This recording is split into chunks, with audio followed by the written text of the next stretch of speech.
What's going on, guys? It's Woke Fatty. Welcome back to another episode of A Fat White Trash Guy Reading. Lenin, State and Revolution. This is going to be episode 2, chapter 2. In the first chapter, we were confused basically the whole way through. I don't suspect that'll change today. But we might as well just get started anyway. That's what this is for, huh? So this is Chapter 2, The Experiences of 1848 to 1851, a 3-year period. Section 1, On the Eve of Revolution.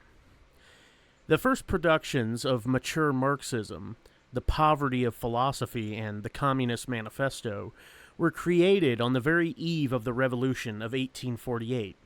For this reason, we have in them, side by side with a statement of the general principles of Marxism, a reflection, to a certain degree, of the concrete revolutionary situation of the time. Consequently, it will possibly be more to the point to examine what the authors of these works say about the state immediately before they draw conclusions from the experience of the years 1848 to 1851. So, this is he's going to be quoting some people here. Seems like that's what Lenin likes to do, is quote stuff and then analyze stuff. And I kind of like it, honestly. It's a good way to do things. I don't know. Just me. In the course of its development, wrote Marx in The Poverty of Philosophy, so he's quoting Marx, the working class will replace the old bourgeois society by an association which excludes classes and their antagonism. And there will no longer be any real political power. For political power is precisely the official expression of the class antagonism within bourgeois society. It is instructive to compare with this general statement of the idea of the state disappearing after classes have disappeared. The statement contained in the Communist Manifesto, written by Marx and Engels a few months later, to be exact, in November 1847. So, he's now quoting from the manifesto itself, which we've read on the channel, of course. In depicting the most general phases of the development of the proletariat, we trace the more or less veiled civil war raging within existing society, up to the point where that war breaks out into open revolution, and where the violent overthrow of the bourgeoisie lays the foundation for the sway of the proletariat. We have seen above that the first step in the revolution by the working class is to raise the proletariat to the position of ruling class, to establish democracy. The proletariat will use its political supremacy to wrest by degrees all capital from the bourgeoisie, to centralize all instruments of production in the hands of the state, i.e. the proletariat organized as the ruling class, and to increase the total of productive forces as rapidly as possible. So that is from the manifesto. Now I believe we're back to, so this is back to Lenin himself talking. Here we have a formulation of one of the most remarkable and most important ideas of Marxism on the subject of the state, namely the idea of the dictatorship of the proletariat, as Marx and Engels began to term it after the Paris Commune, and also a definition of the state in the highest degree interesting, but nevertheless also belonging to the category of, quote, forgotten words of Marxism. The state, i.e., the proletariat organized as the ruling class.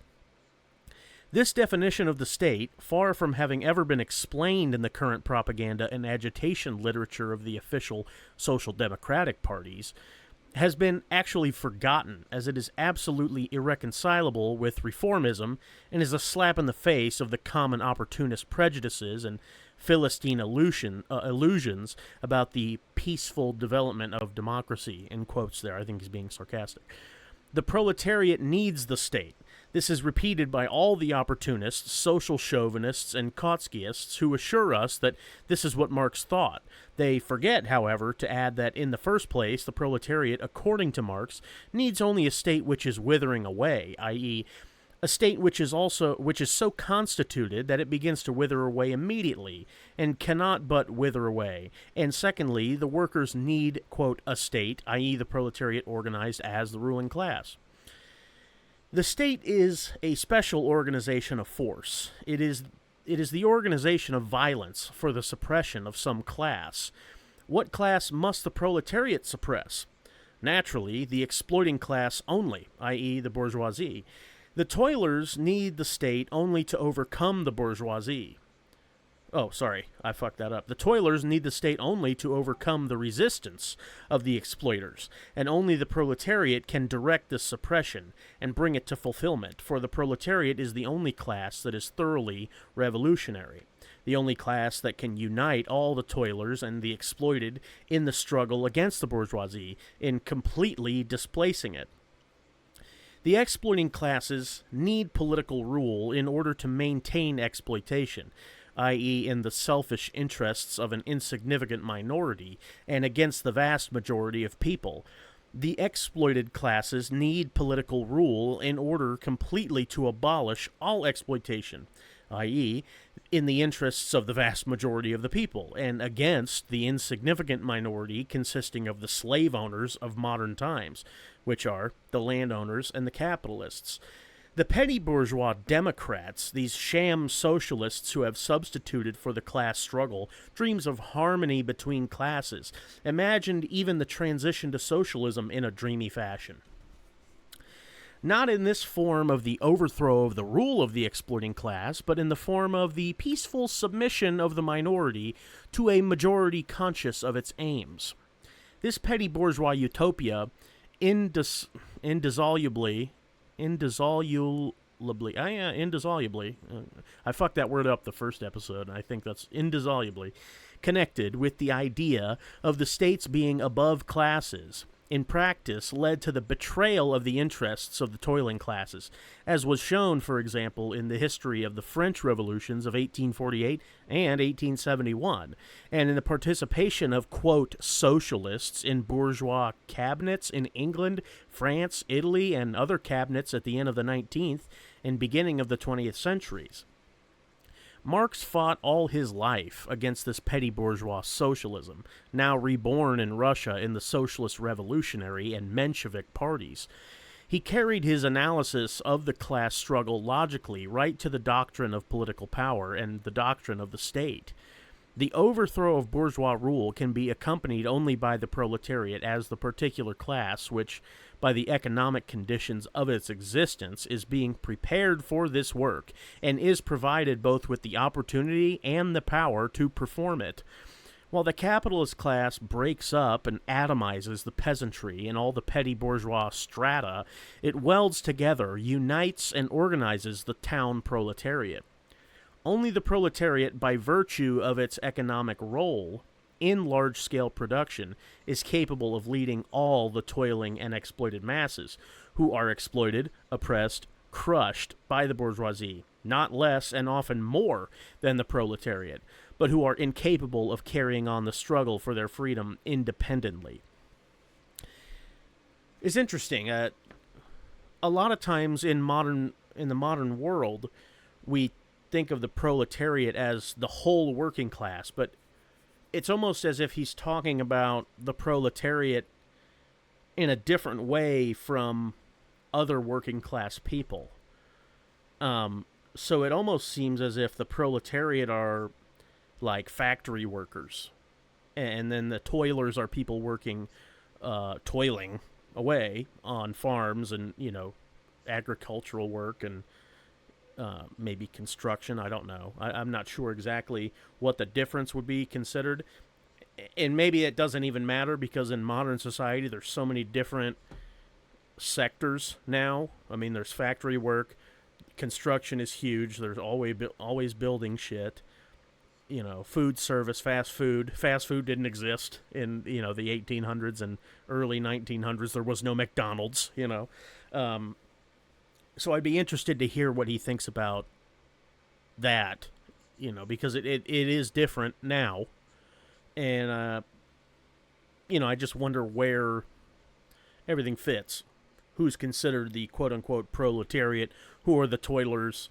Who is the lumpen proletariat in today's society? Who is that really meant to be? Is that just, like I've talked about in episodes before, is that just, poor working class people who aren't class conscious? Is that what lumpenproletariat is? Or are we really talking about, like, criminals, career criminals and stuff like that? I mean, who are we really talking about? So I wish we could ask someone like Lenin, and he could see a modern depiction of society and really tell us where some of these vocab words fit in modern society. Moving on, though, I've talked enough. The doctrine of the class struggle, as applied by Marx to the question of the state and of the socialist revolution, leads inevitably to the recognition of the political rule of the proletariat, of its dictatorship, i.e., of a power shared with none and relying directly upon the armed force of the masses.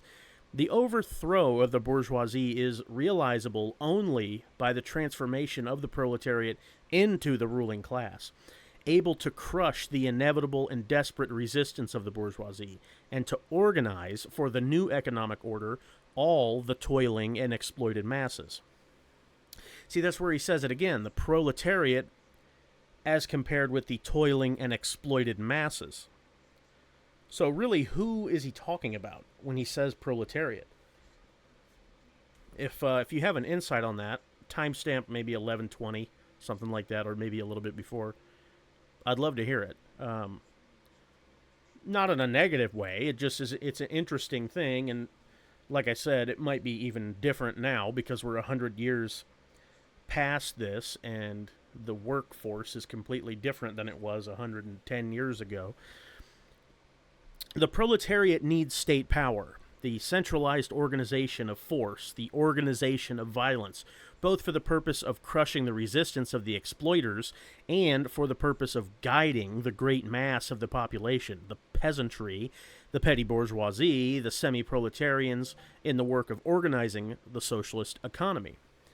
By educating a workers' party, Marxism educates the vanguard of the proletariat, capable of assuming power and of leading the whole people to socialism, of directing and organizing the new order, of being the teacher, guide, and leader of all the toiling and exploited in the task of building up their social life without the bourgeoisie and against the bourgeoisie. As against this, the opportunism predominant at present breeds in the Workers' Party representatives of the better paid workers, who lose touch with the rank and file, quote, get along fairly well under capitalism, and sell their birthright for a mess of pottage, i.e., renounce their role of revolutionary leaders of the people against the bourgeoisie. So we're talking about, people who are paid well, basically. Good paying corporate jobs, stuff like that, maybe not a CEO, but a high paid guy, and just completely abandons, any, and that's most of the country. Most of the people who are paid well, unfortunately. Excuse me, sorry about the drink.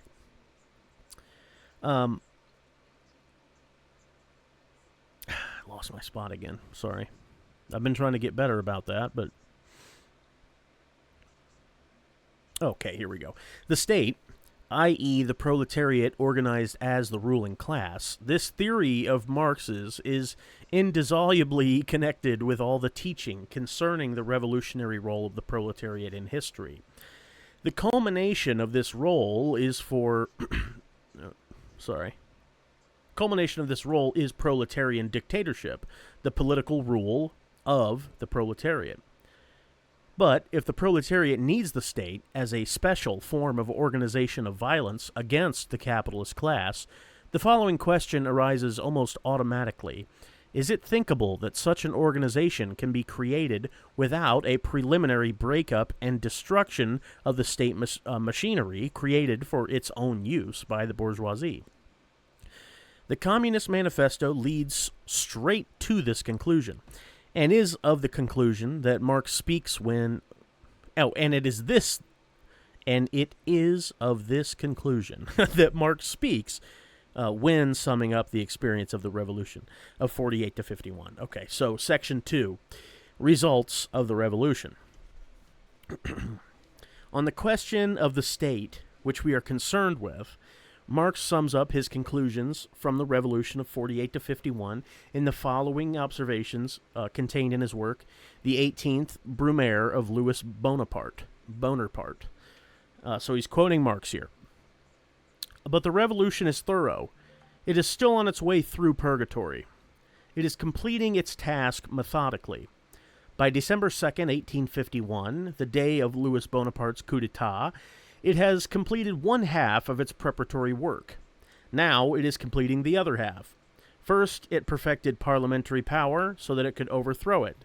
Now, when it has achieved this, it is perfecting executive power, reducing it to its purest terms, isolating it, setting it over against itself as the sole object of reproach so that it can concentrate against all its forces of destruction. And when it has completed the second half of its preparatory work, Europe will leap to its feet and shout with joy. Well grubbed, old mole. Interesting thing there. Okay. Well grubbed, old mole. That's funny. The executive power, with its huge bureaucratic and military organization, with its extensive and artificial state machinery, a horde of 500,000 officials in addition to an army of another 500,000. This frightful body of parasites wound like a caul about the body of French society, and clogging its every pore, arose in the time of the absolute monarchy in the period of the fall of feudalism, which it helped to hasten. The first French Revolution developed centralization, but at the same time it developed the scope, the attributes, and the servants of the government power. Napoleon perfected this state machinery. The legitimate monarchy and the July monarchy added nothing to it but a greater division of labor. Finally, in its struggle against the revolution, the parliamentary republic found itself compelled to strengthen with its repressive measures the resources and the centralization of the government power. All revolutions brought this machine to greater perfection. Instead of breaking it up, the parties which alternately contended for supremacy looked on the capture of this vast state edifice as the chief spoils of that victor. That is Karl Marx from the 18th Brumaire of Louis Bonaparte. London and New York. I don't know. That's just, there was an asterisk next to it. In this remarkable passage, Marxism makes a tremendous step forward in comparison with the position of the Communist Manifesto.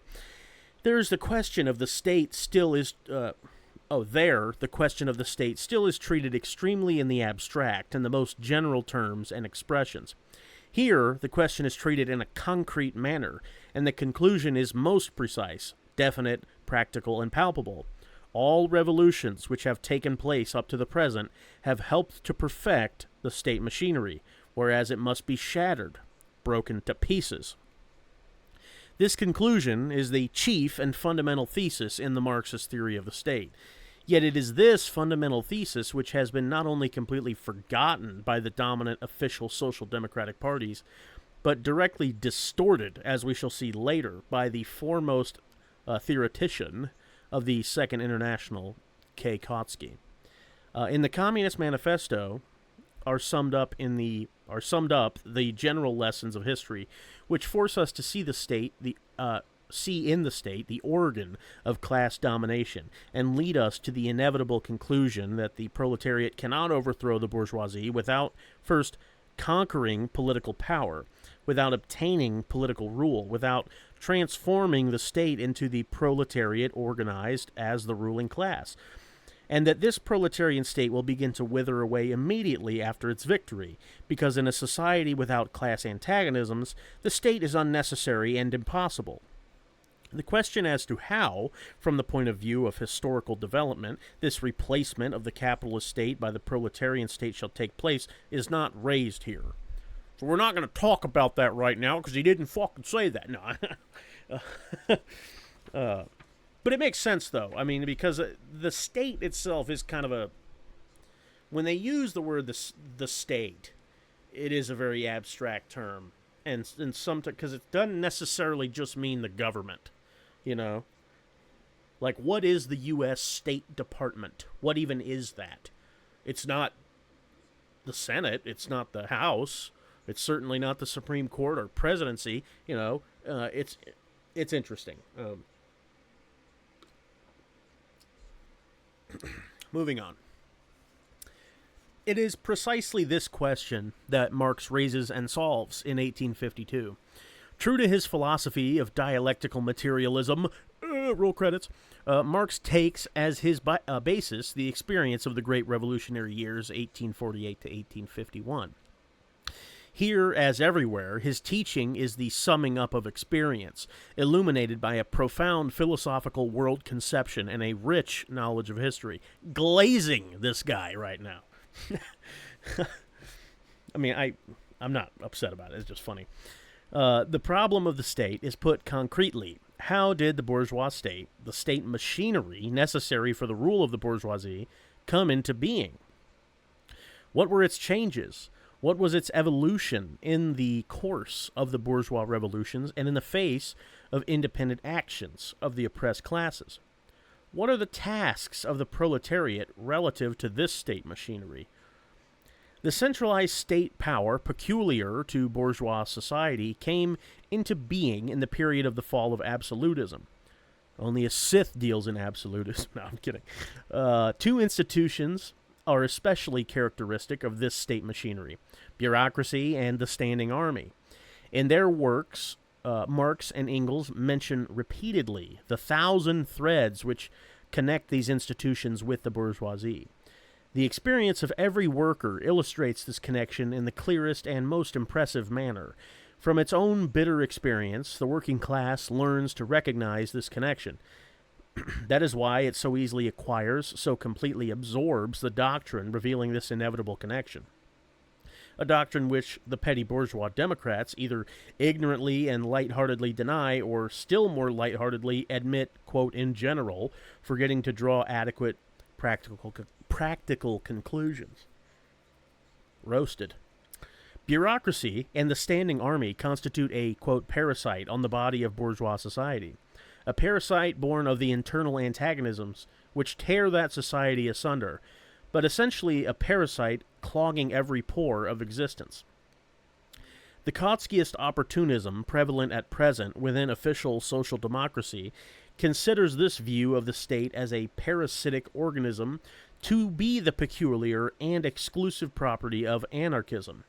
Naturally, this distortion of Marxism is extremely useful to those Philistines who have brought socialism to the unheard-of disgrace of justifying and embellishing the imperialist war by applying it to the term of, quote, national defense. But nonetheless, it is an absolute distortion. The development, perfecting, and strengthening of the bureaucratic and military apparatus has been going on through all the bourgeois revolutions, of which Europe has seen so many since the fall of feudalism. It is particularly the petty bourgeoisie that is attracted to the side of the big bourgeoisie and to its allegiance largely by the means of this apparatus, which provides the upper strata of the peasantry, small artisans, and tradesmen with a number of comparatively comfortable, quiet, and respectable berths, raising their holders above the people. The big bourgeoisie. The petty bourgeoisie, they like the big bourgeoisie. It's the big bourgeoisie. We don't like the big bourgeoisie. Okay, fuck. Sorry. Consider what happened in Russia during its 6 months following March 12th, 1917. Look at what happened in Russia. Sorry. Fuck, man. I gotta stop doing that.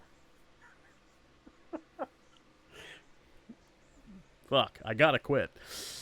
The government posts, which hitherto had been given by preference to its members of the Black Hundreds, now became the booty of cadets, Mensheviks, and SRs. Nobody really thought of any serious reform. They were to... Dude, I'm such a fucking child. Holy fuck.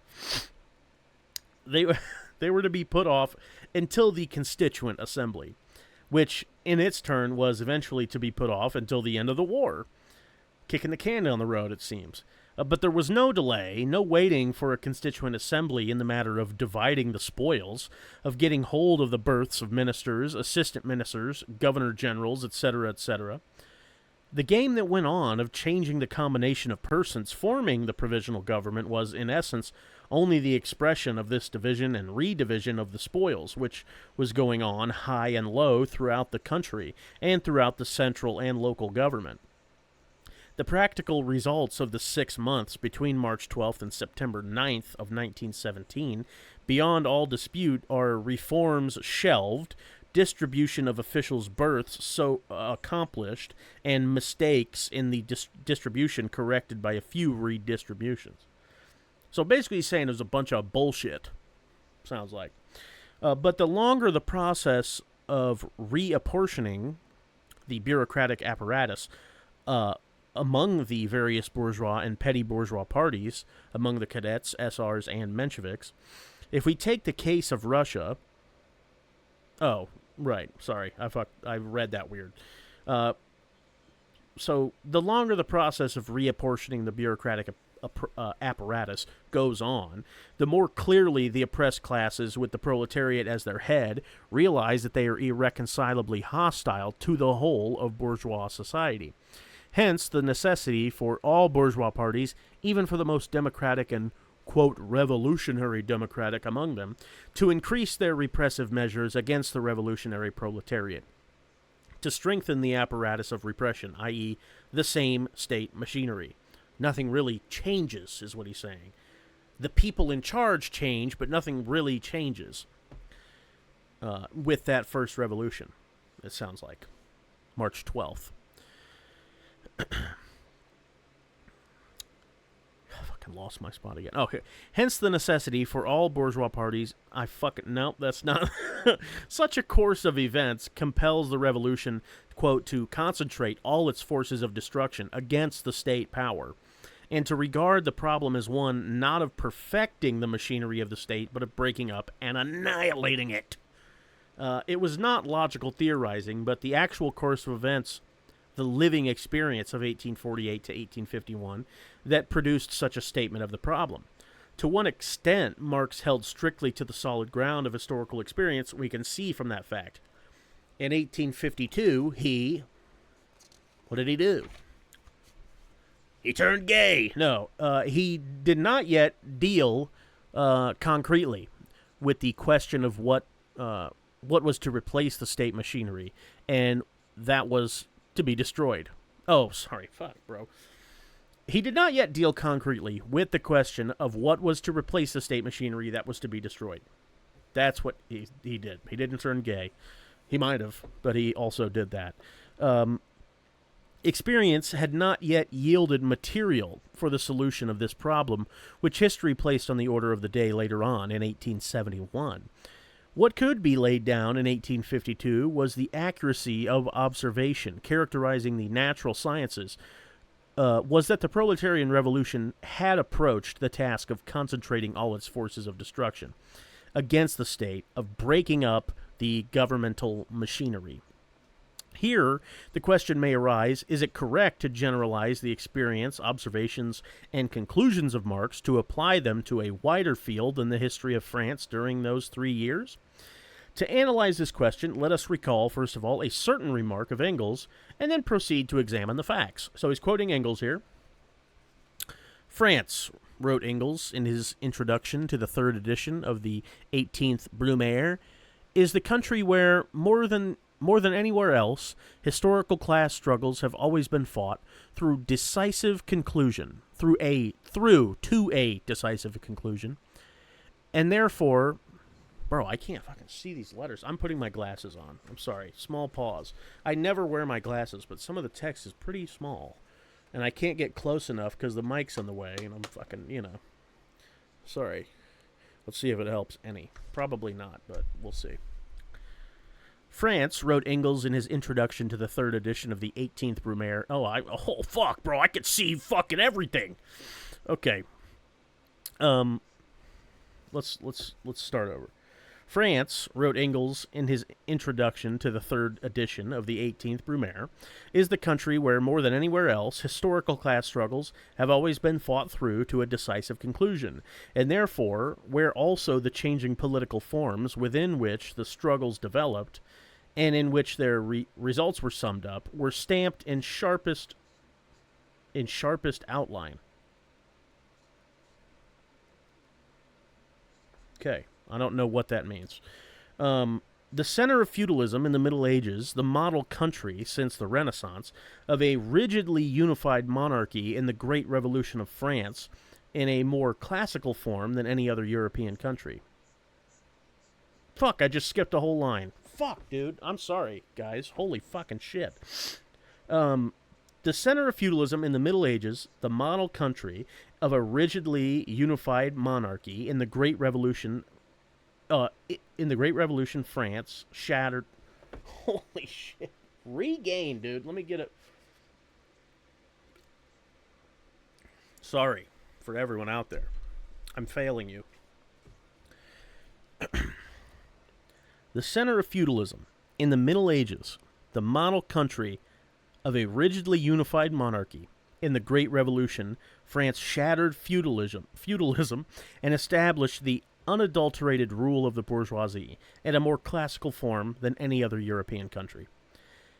And here also is the struggle of the rising proletariat against the ruling bourgeoisie appeared in an acute form such as was unknown elsewhere. Okay, we got through that. Jesus Christ. Sorry again.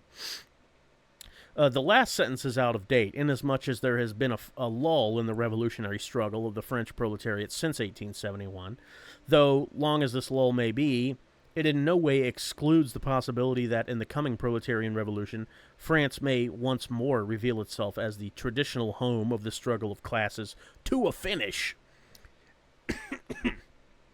Let us, however, cast a general glance over the history of the more advanced countries during the end of the 19th and beginning of the 20th centuries. We shall see that the same process has been going on more slowly in more varied forms on a much wider field. On the one hand, a development of, quote, parliamentary power, not only in the republican countries such as France, America, and Switzerland, but also in the monarchies of England, Germany, to a certain extent, Italy, and the Scandinavian countries. On the other hand, a struggle for power of various bourgeois and petty bourgeois parties, distributing and redistributing the spoils of officials, births, and foundations of capitalist society, remaining all the while unchanged. Finally, the perfecting and strengthening of the executive power, its bureaucratic and military apparatus. There's no doubt that these are the features common to the latest stage in the evolution of all capitalist states generally. In the 3 years, 1848 to 1851, France showed in a swift, sharp, concentrated form all those processes of development which are inherent in the whole capitalist world.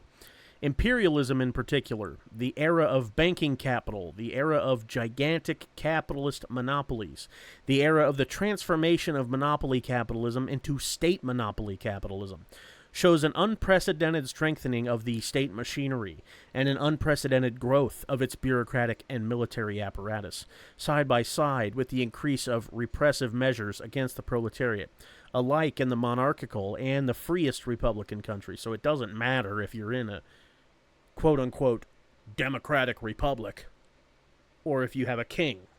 The shit is the same. At the present time, world history is undoubtedly leading on an incomparably larger scale than in 1852 to the concentration of all forces of the proletarian revolution for the purpose of destroying the state machinery. As to what the proletariat will put in its place, instructive data on the subject were furnished by the Paris Commune. Now we're into Section 3 here. Section 3, not Chapter 3. We're still in Chapter 2. Section 3, the formulation of the question by Marx in 1852. In 1907, Meyring published in the magazine Neuzeit, I don't know if I pronounced that right, volume 25, 2, page 164. Extracts from a letter by Marx to Wedemeyer, dated March 5th, 1852. In this letter, among other things, is the following noteworthy observation. Quoting Marx again. No, this is actually Meyring in a letter to Marx, I believe. I don't know who Meyring is. Mehring. As far as I'm concerned, the honor does not belong to me for having discovered the existence of either of classes in modern society, or of the struggle between classes.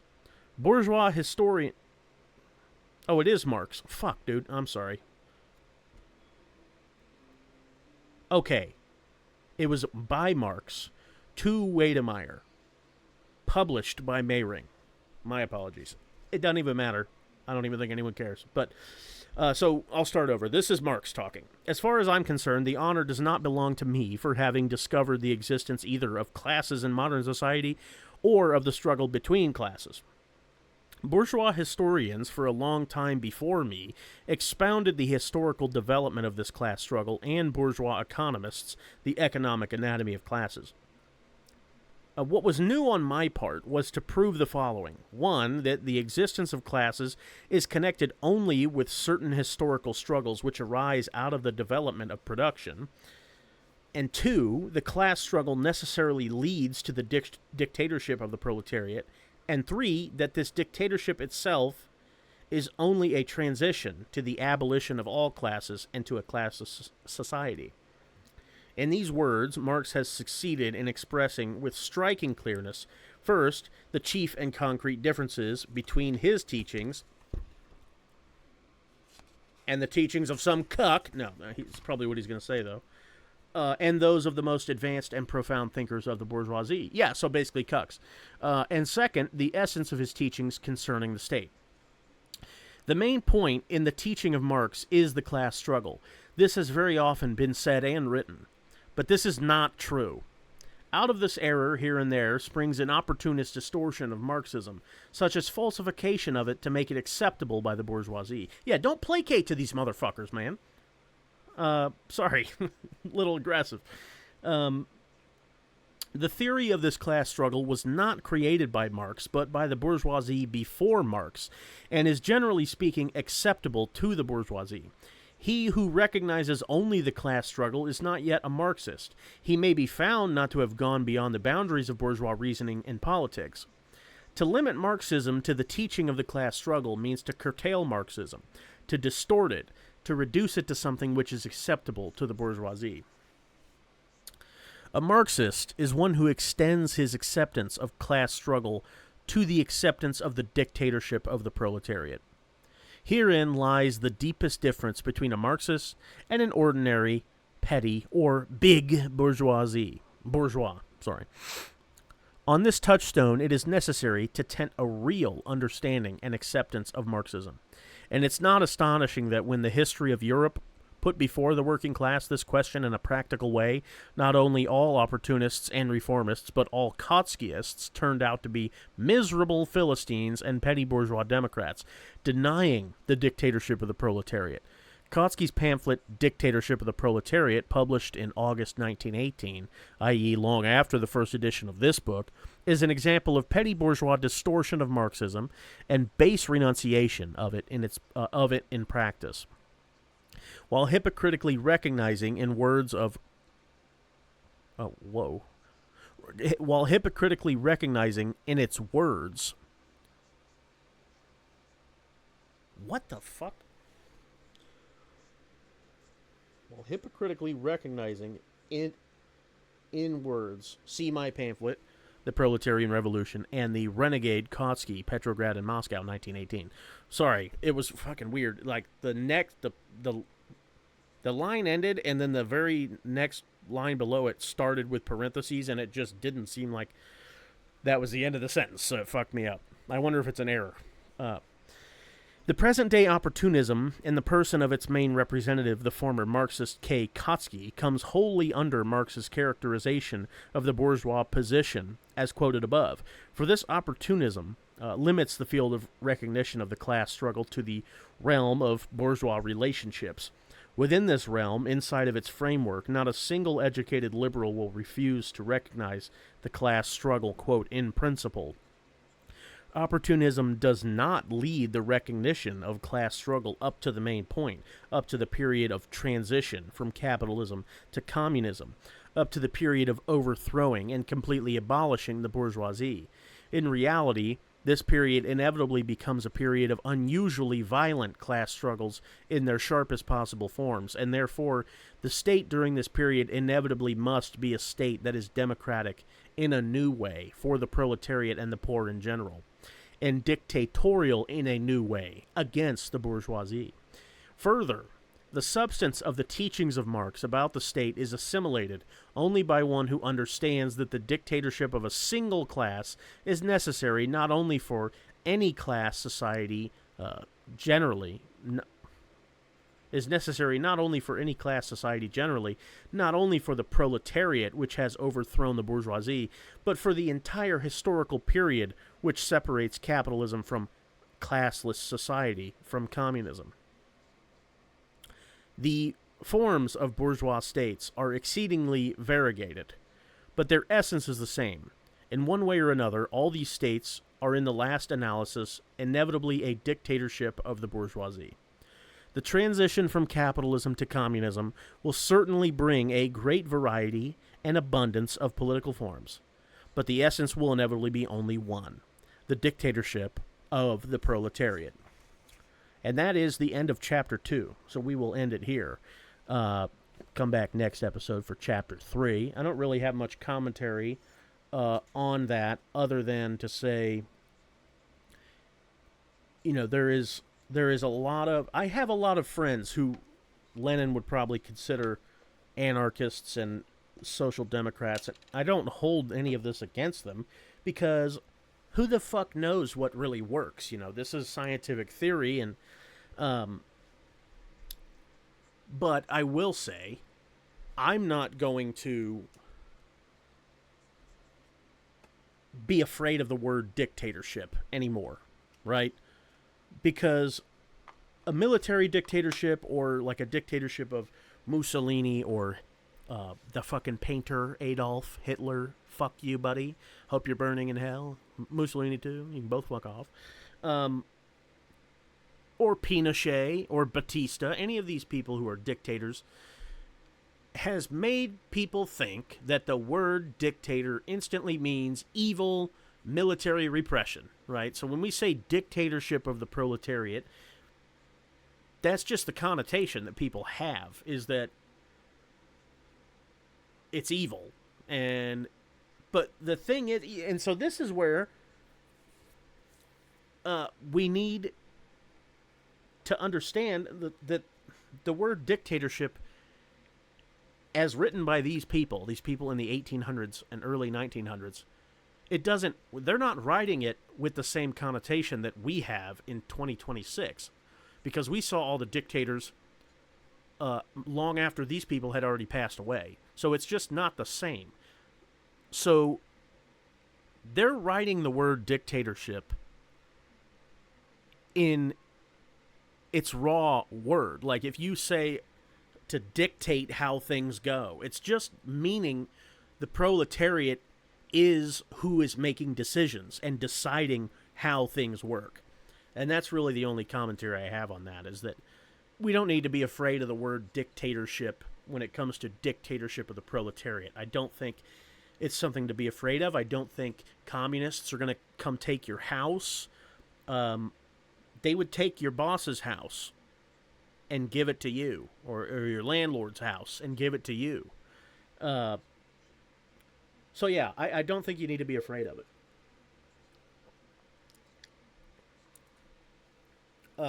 There are discussions to be had about anarchists believing the state will always sour and corruption will always happen. But that's not for this time. We'll get into that another time, and maybe Lenin even touches on it. Who knows? I don't know. But that's Chapter 2 of State and Revolution. I'm Woke Fatti.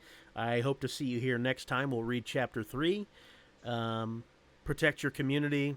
It's scary out here, and I know it's hard to even get by. But do what you can, and try to find joy where it appears. Don't try to be happy in life. Just try to find moments of happiness in this forever struggle, because it is a struggle. And trying to pretend you're happy in a world like this is only going to make you disappointed, and it's only going to make you sad. So take those moments of joy where they come and cherish them, and cherish the people in your life, and protect those people from evil bastards that want to hurt them. I hope you're doing okay, and I will see you in the next episode. All power to the people. Have a good one.